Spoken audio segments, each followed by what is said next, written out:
From the Library of Congress in Washington, D.C.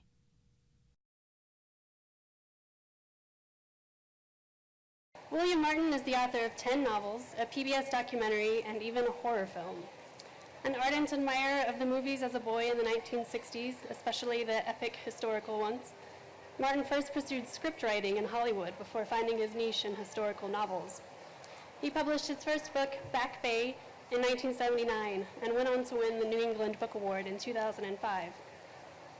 5 of his novels follow the adventures of the character Peter Fallon, including his most recent work, The Lincoln Letter, which is set here in Washington, D.C., and follows treasure hunters in search of the diary of Abraham Lincoln. Please welcome William Martin.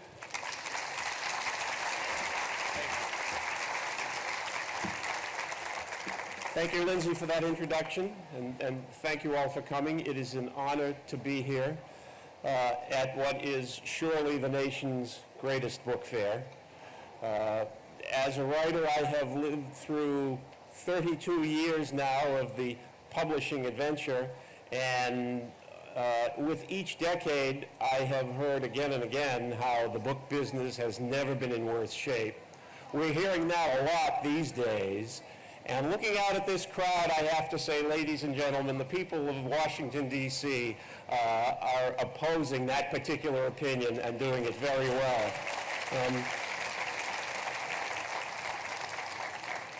And those of us who write truly appreciate the kind of support that we see here today. My name is Bill Martin. I write historical novels. I sometimes wonder how it is that I came to write historical novels, and I think it happened when my father put a book into my hands when I was a kid.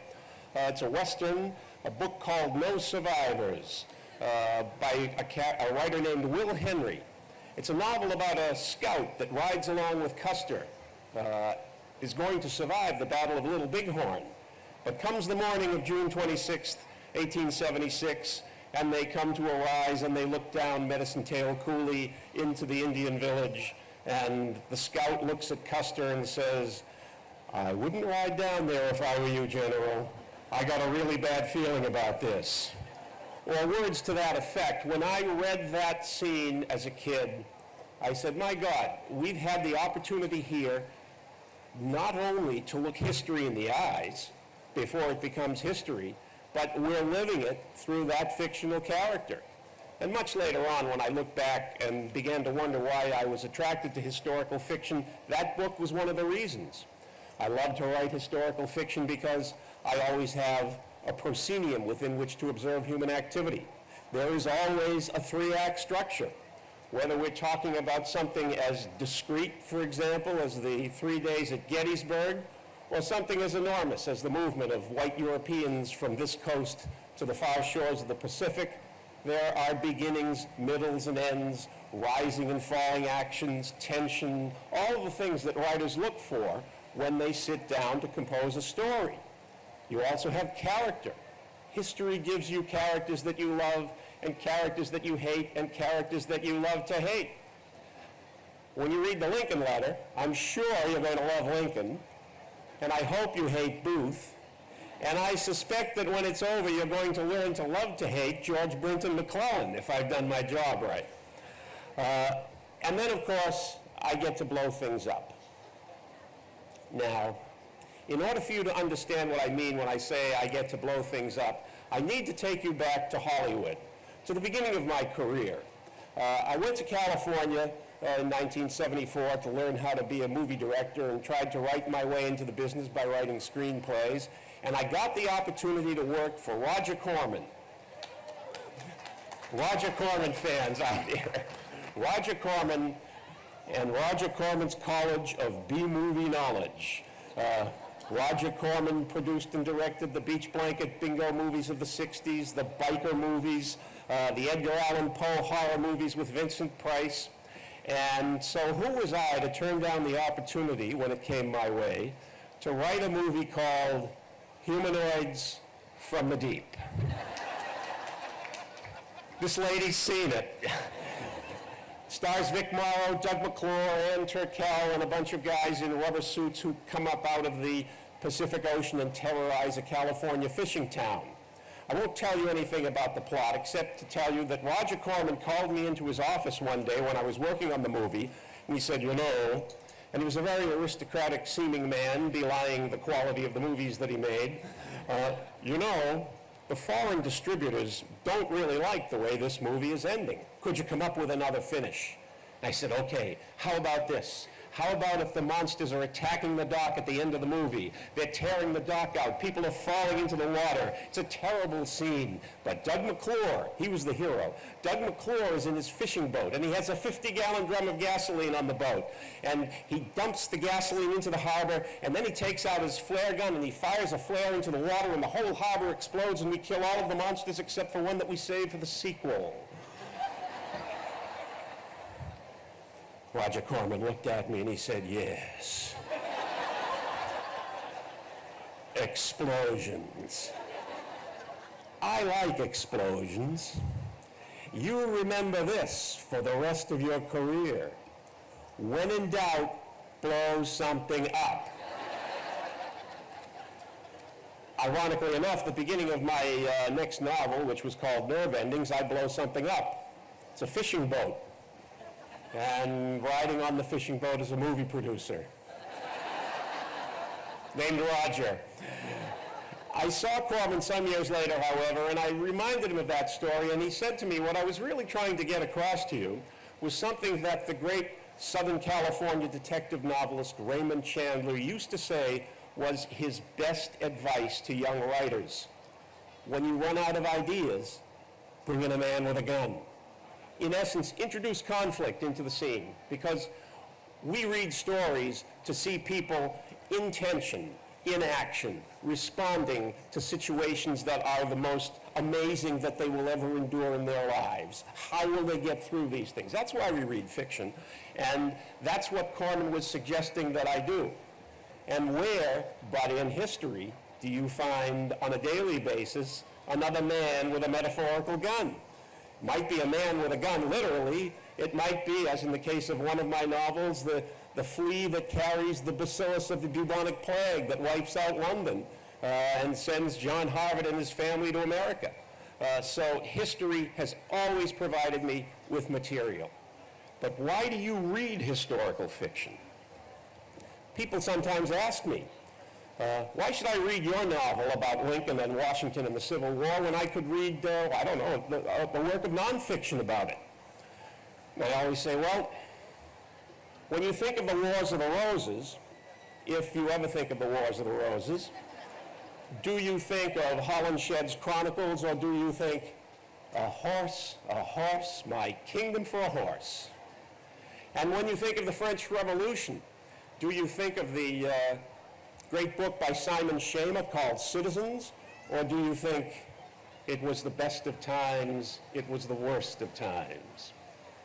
And when you think of Sherman's March to the Sea, do you think of the analysis of British military historian Sir Basil Liddell Hart, who wrote that Sherman's objective in cutting a swath of destruction, 60 miles wide, 300 to the sea, was to prove to the Confederacy that not only could the North destroy the military superstructure of Confederate resistance, they could also destroy the economic foundation of Confederate resistance? Or do you think, as God is my witness, I'll never go hungry again?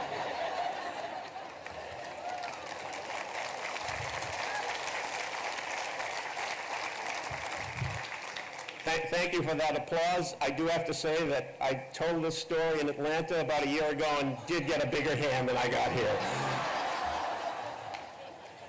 So when you sit down to read historical fiction, you read it for the people, the plots, and the poetry. And when I sit down to write it for the people, the plots, and I don't worry too much about the poetry. If it's in me, it will come out. I write about the places. Most of my novels are named after places, Annapolis or Back Bay or Cape Cod. The plot of the Lincoln Letter is pretty simple. Abraham Lincoln, every night throughout the war, and 2 or 3 times during the day, would leave the White House, walk across the lawn to where the old executive office building is today. There was a brick building, looked much like a building that you would find in a New England college today. That was the War Department. And Abraham Lincoln would go up to the second floor and sit down in the telegraph office and wait for the news from the battlefronts. And he did this night after night.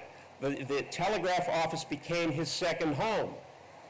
Well, in my novel, he's writing in his diary while he waits for information to come in. Now, did Lincoln keep a diary, you may ask? Not that we know of. We do know that he jotted things down on the backs of envelopes and things like that and stuffed them into his hat band and stuffed them into his pockets. His valet later testified that he burned many, many things like this. We do know that as well he was always ruminating on what he was going to do and very seldom thought out loud about it. I suggested one night when I was working on this book to Doris Kearns Goodwin, whom I've known for many years, what would you think about a novel in which there is a lost Lincoln diary floating around? And she levitated from the chair. She said, imagine what this could be like. Imagine what it would be worth. Imagine its value to scholars. Imagine its value to collectors. Imagine its value to good guys and bad guys. I said, Doris, if it's good enough for you, it's good enough for me. Lincoln leaves his diary on the desk that night, and a young officer in the morning sees it and picks it up and says, I'd better get this back to the president. And he puts it in his pocket. Bad decision. But in storytelling, bad decisions make the best stories. The novel will follow that historical character right around all of these locations that surround us right now as he tries to track that diary down, and it will introduce that character whom that was mentioned in the beginning of the introduction, Peter Fallon, my Boston treasure hunter, who gets wind of the fact that there's a Lincoln diary and it might still exist here in Washington, D.C.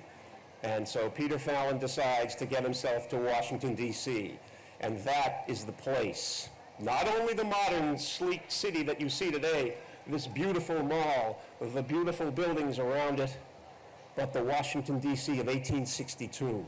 A sinkhole, a dump, or as Dickens described it about 10 years earlier, the city of great distances, with broad avenues beginning nowhere, leading to nothing, running past great white limestone wedding cake buildings surrounded by rubble. Dickens didn't particularly like Washington, D.C. The city, of course, was cut through by a canal that started on the east branch of the Potomac, the Anacostia, came up, ran around the base of Capitol Hill over where Grant's statue is, and took a westerly turn and ran along the line of Constitution Avenue today. It was a large, dirty, smelly, underutilized canal. Railroads had come along, putting the canals out of business, and that ran right through the heart of this city. Pennsylvania Avenue was one of the only paved streets in the city, and the city's population of 75,000 doubled every year when Congress came into session, and then when the war started, it doubled again. So that the New York diarist George Templeton Strong in 1862 could write, after having visited Washington and gotten himself quickly back to New York, of all the detestable places, Washington, D.C. is the first. Crowds, noise, filth, bad food, bad quarters, bad smells, a plague of flies descending upon everything. Beelzebub surely reigns here, and the Willard Hotel is his headquarters. The Willard Hotel of today, of course, was built in the late 19th century and restored about 20 years ago. The Willard Hotel of that time, on the same spot at the corner of 14th and Pennsylvania, was 4 stories tall, a large wooden building with meeting rooms and various dining halls and so forth. That really was the heart of Washington, D.C. The congressmen and senators could come down from Capitol Hill, it was just a mile, and all the people who had come to Washington, who gathered every morning at the White House, by afternoon headed to the Willard as well. Now, what were these people doing at the White House? Well, they gathered there each dawn, office seekers, favor seekers, friends, relatives, relatives of relatives, men bearing petitions of mercy, men bearing letters of introduction, women bearing petitions of mercy, scoundrels, scalawags, the sons of scalawags, the sons of rich men too, inventors, contractors, all waiting for 9 o'clock when the White House doors would officially open, and they would crowd in under the portico, up the stairs, across the foyer, down the hallway, stopping occasionally to cut a piece of the carpet or a little bit of curtain if they could get their hands on, just as a little souvenir, up the stairs, and then all the way down to the east side of the White House to the vestibule outside Lincoln's office. Their letters of introduction in one hand, their business cards in the other, all hoping that by the end of the day the president himself would meet them and satisfy their petition or solve their problem. Lincoln's secretaries tried to put some control on this process, but Lincoln insisted throughout the war on seeing these people every day. He called it his public opinion bath. Well, when they didn't get satisfaction at the White House or didn't necessarily get into the White House on a particular day, they'd all go over to the Willard. And congressmen and senators would be at the Willard, and they'd all start swirling around in the lobby, sitting on the sofas, hiding behind the newspapers, letting their ears flap to see what was going on, what conversations they could pick up that might help them in their attempt to obtain a new office or a War Department contract. And that's where the term lobbyist comes from, is the Willard Hotel lobby. Some people say it comes later during the Grant administration, which was notoriously corrupt, but I think it began then during the Civil War with Lincoln. So that's the place, Washington, D.C. It's dirty, it's noisy, it's crowded, it's filled with opportunists, political cut purses of every stripe.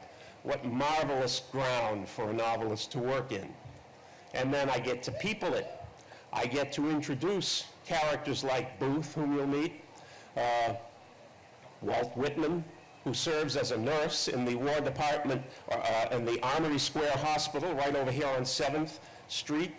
Clara Barton pops into the novel, McClellan, the notorious Wood brothers, the New York congressman, Democratic congressman who hated Lincoln and did everything they could to blunt every effort politically that Lincoln engaged in during the war.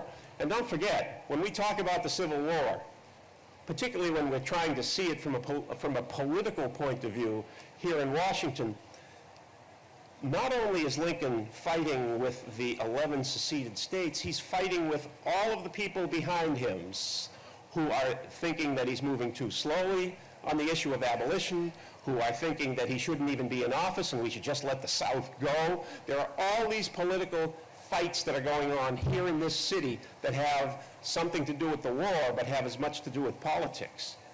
But of course, the most important character, the character whom I had the privilege of spending 2 years with, and into whose eyes I feel that I've looked at this point, is Abraham Lincoln. And he is, in my novel, as I think he is in life, a man of contradictions. He just called himself nothing but a jack-legged lawyer, and yet he was the shrewdest politician in the room. He was a careful constitutional scholar who would, in the course of the Civil War, suspend constitutional rights more than once in his efforts to preserve a vision of a constitutional union. He hated the sight of blood, and yet would prosecute the bloodiest war in American history to that end. He loved a funny story. At the beginning of the Lincoln letter, he tells a funny story that he actually used to tell. It's straight out of the history books. He loved the funny story, and yet he carried his sadness around his shoulders like a shawl.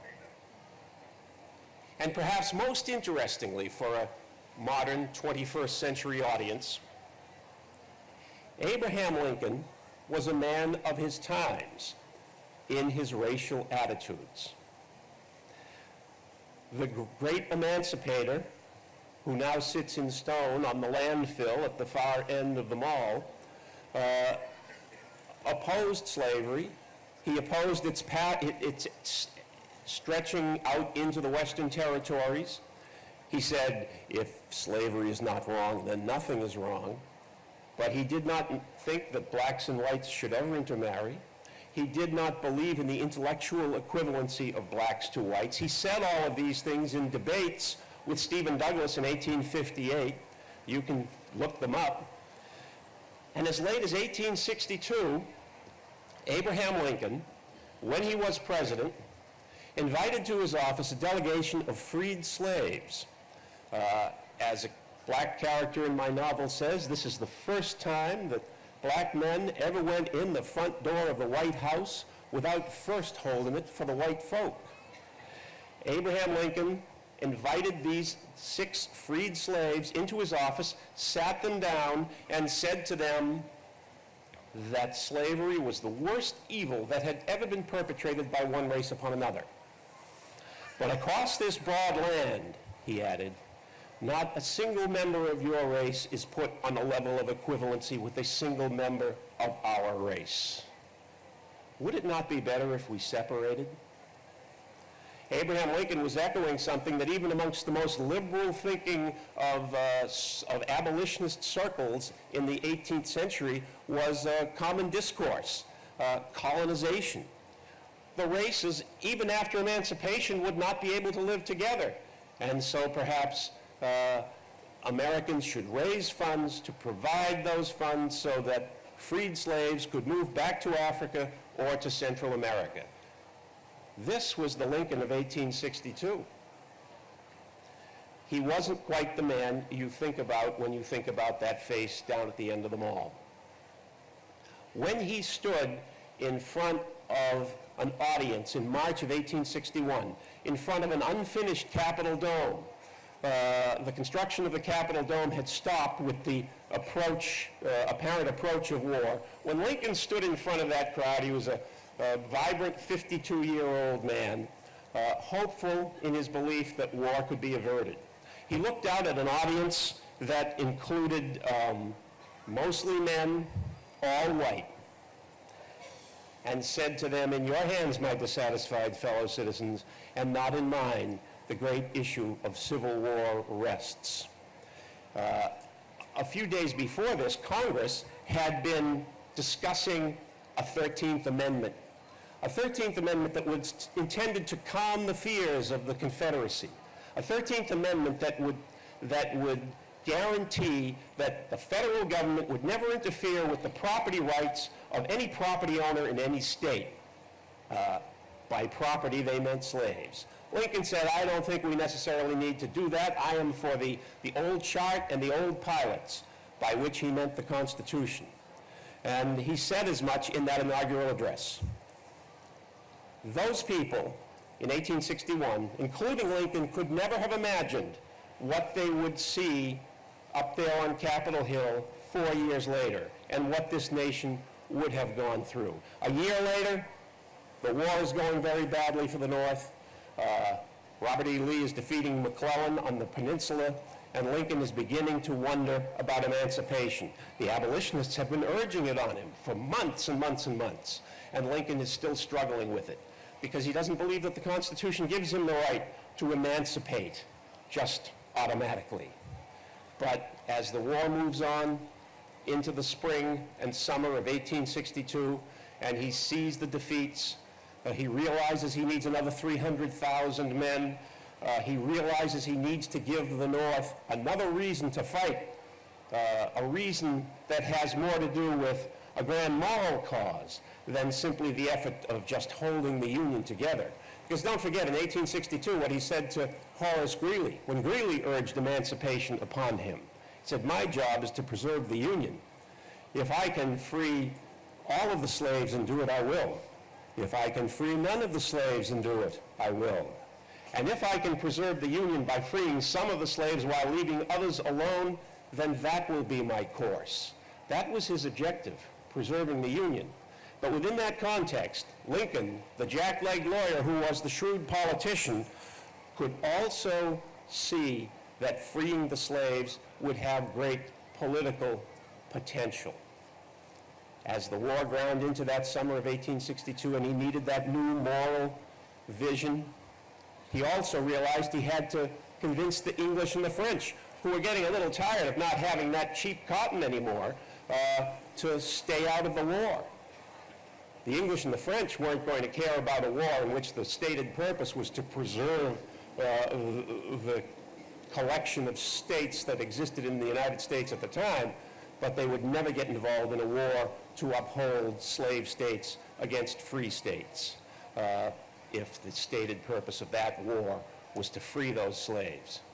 So Lincoln made one last effort in July of 1862 for something called compensated emancipation. He got together the congressmen from the loyal slave states of Missouri, Kentucky, Maryland, and Delaware, and presented to them a proposal. The federal government will pay $400 a head for all of your slaves if you will free them. This is compensated emancipation.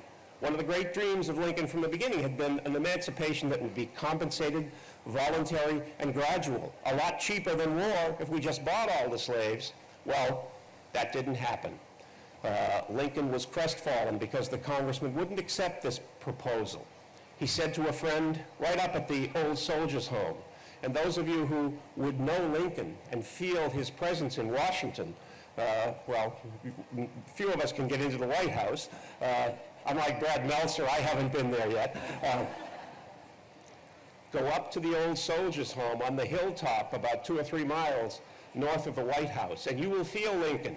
And one night in July of 1862, he said to a friend, would that they had accepted compensated emancipation. If they had, then you and I would not have lived in vain. Lincoln was truly worrying about that at the time. That's when he decided that night, or right in that period, mid-July, that he was going to free the slaves. He presented the proposal on July 22nd to his cabinet. It was a proposal that was quite surprising to them. They were all in support, but they said, let's wait until we have a victory before we do this. Otherwise, it seems like a pure act of desperation. And on September 22nd, the North drove Robert E. Lee out of Maryland at the Battle of Antietam, and Lincoln took that opportunity. And he promulgated a very carefully worded document that stated that not all slaves were freed, only those slaves who in 100 days would live in states that were then in rebellion. Only those slaves would be freed. The reason for this was that he did not believe the Constitution gave him a blanket right to take properties away from non-rebellious American citizens. This was a military measure designed to weaken the South and advance the cause of war. And it included, one of the clauses that it included was a proposal that the federal government would support all of these slaves if they wanted to go back to Africa or back to Central America. The world was shocked. 100 days later, Lincoln signed that Emancipation Proclamation. The clause about colonization was gone, however, and in its place, the war had gotten this desperate, was a clause that stated that the Union could now enlist freed blacks and blacks that came to the federal side. This would lead to 100,000 troops in the field, black troops fighting for the Union cause. On the day that he signed the Emancipation Proclamation, Lincoln, it was New Year's Day, Lincoln spent the morning shaking hands in the East Room with all of the people who came to see him. Then he went upstairs and sat down with the document and picked up his pen, which you can see at the Massachusetts Historical Society today. He picked up his pen and his hand was shaking. It was shaking because he had shaken so many hands. He put the pen down. He said, if I ever go into the history books, it will be for this act. My whole heart and soul is in it.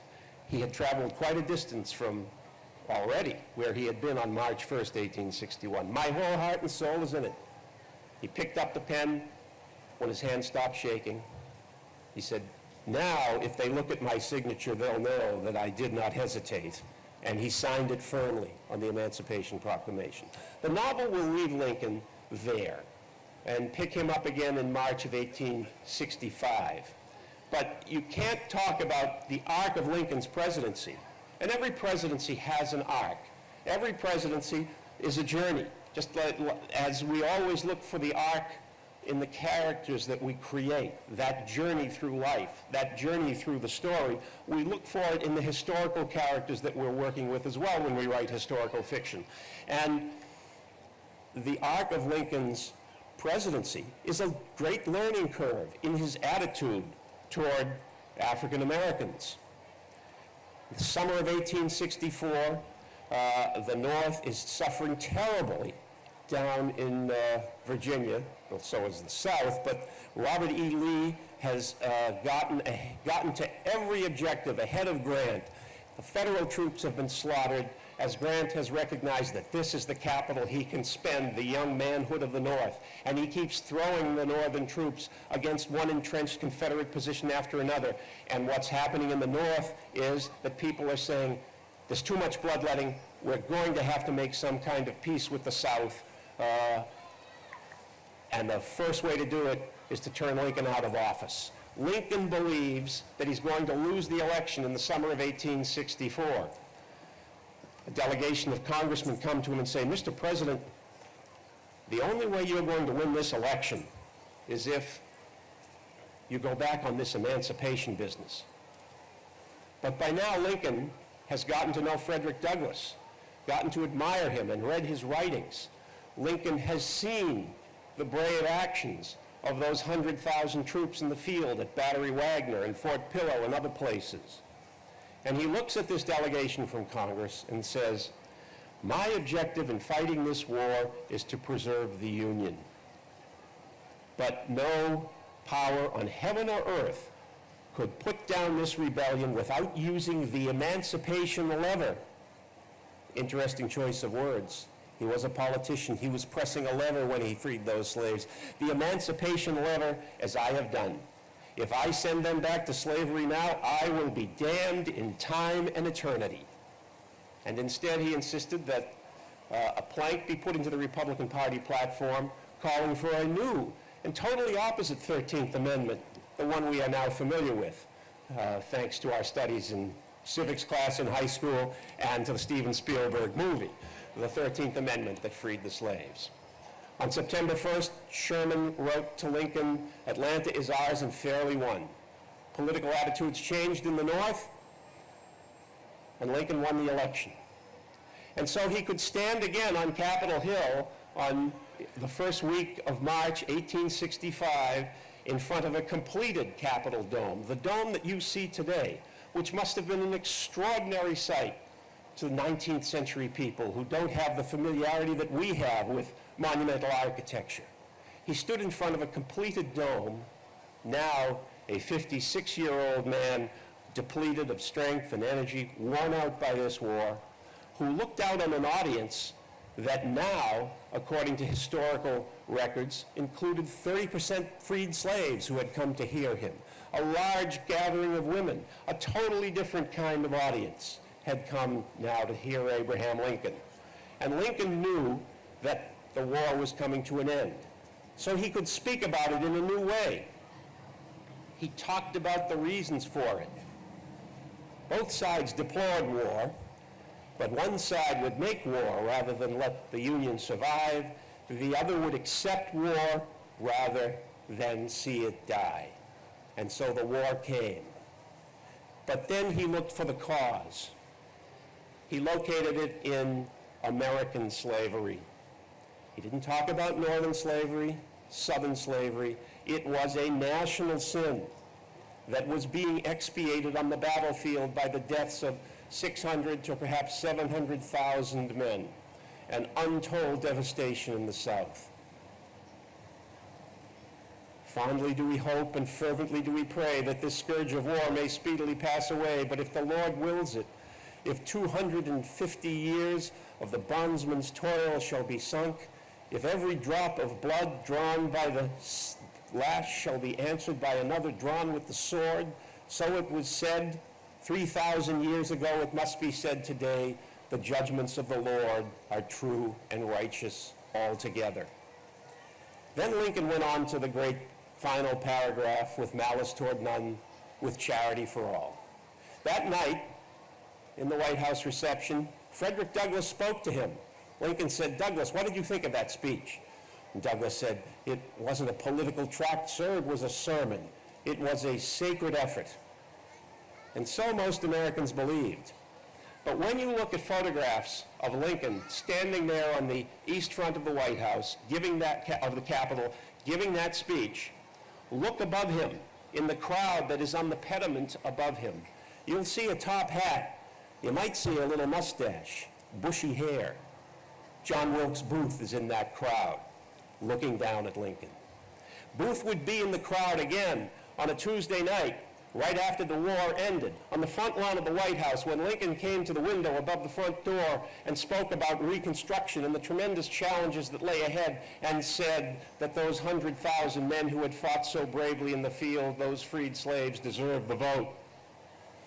Booth turned to Lewis Powell, one of his co-conspirators that night, and said, "That means Negro," and he used a different word, "that means Negro citizenship. That is the last speech he will ever give. I will put him through." You know the rest of the story, except perhaps for what happened on that Saturday morning. A young medical officer went to the White House, described this all in a letter that he sent to his mother a few weeks later. He went to the White House, went up the stairs, heard Mrs. Lincoln weeping in one bedroom, stepped into another bedroom where, in stunned, grief-stricken silence, sat the officials of the United States government around the body of the president, cold, dead, naked, suspended on two sawhorses, on two boards, covered with a sheet and towels. This young officer had been called in to perform the autopsy. He described for his mother the search for the bullet, the dissection of Lincoln's brain, and then the search for the bullet, which he could not find until, as he wrote, "Suddenly it slipped through my fingers and fell into the basin beneath the table, its sound clattering on the porcelain, breaking the silence in the room. There it lay, dull, motionless, harmless, no bigger than the tip of my finger. Yet the cause of such mighty changes in the world's history is perhaps we may never know." How right he was. One of the purposes of writing historical fiction is to remind you that human beings make history and not the other way around. And if ever you doubt that, think of that letter. Think of how different America might have looked had Lincoln lived to see Reconstruction, particularly in the late 19th century.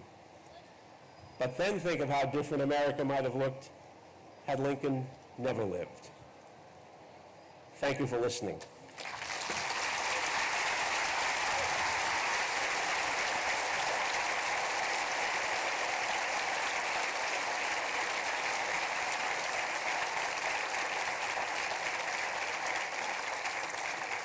I think we might have time for one. We have 5 minutes for one or two questions. Yes? You can go to one of the mics over there, yeah.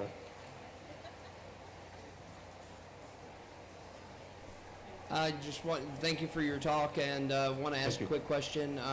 What's next for Peter Fallon? The next novel, I take Peter Fallon to the gold rush.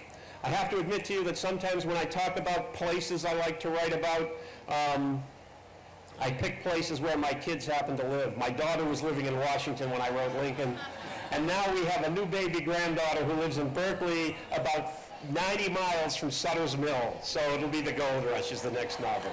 Yes, sir. I found you through The Lost Constitution. Yes. And loved that book, and then came upon Lincoln Letter and thoroughly enjoyed that. Thank you. And I marvel at your ability to deliver all those dates and names without any notes. Well, thank you.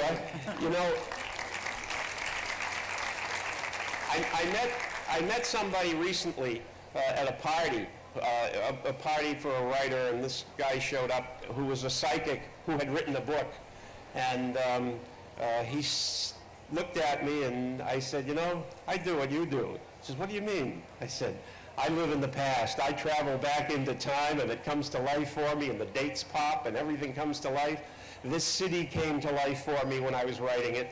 I can see it. When we walked home from the Capitol Hill back to our hotel last night, and I was just saying, here's where the bar was, here's where the Star Saloon was, and so forth. And when I was trying to finish this book, to publish it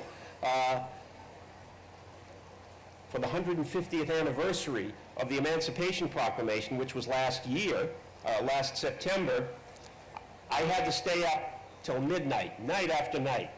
And you know, I could do that with Back Bay 32 years ago, but it's a little harder today. So there came a moment in the writing of this book when I finally had written my character to the front of Ford's Theater on Good Friday night, 1865. I got out of the carriage, I looked up at the facade of Ford's Theater, I described it, I described the great gas lanterns flickering there, and I said, oh good, now I can go to bed. Just then the door of the Star Saloon banged open, and John Wilkes Booth walked out and walked up the street and stopped and turned and looked me in the eyes and said, you don't want to go to bed yet, Bill. Come on inside, see what's going to happen. And I followed Booth into that theater, and I stayed up all night to finish that scene. And when you get there at the end of the book, I think you'll stay up all night to finish it too. One more question, yes, ma'am? Actually, it's two comments, both brief. One, Bruce Catton is supposed to have, he lived here in Washington, but he's supposed to have lived more in the Washington of the Civil War than here. Yes. As you just described. Yeah. Also, my great-great-grandmother was one of the petitioners of Lincoln. Mm-hmm. Her son had run off to join the Union Army, and he was underage. She went to Lincoln, asked that he be released. Yeah. Her wish was granted. He ran off again. She went again. Her wish was granted then. He ran off again, and within 3 weeks was dead of typhoid. Wow. Well, there are great stories like that throughout the process of writing this book, and I had a tremendous experience with it, and I hope you'll all have an experience with it too. Thank you for listening.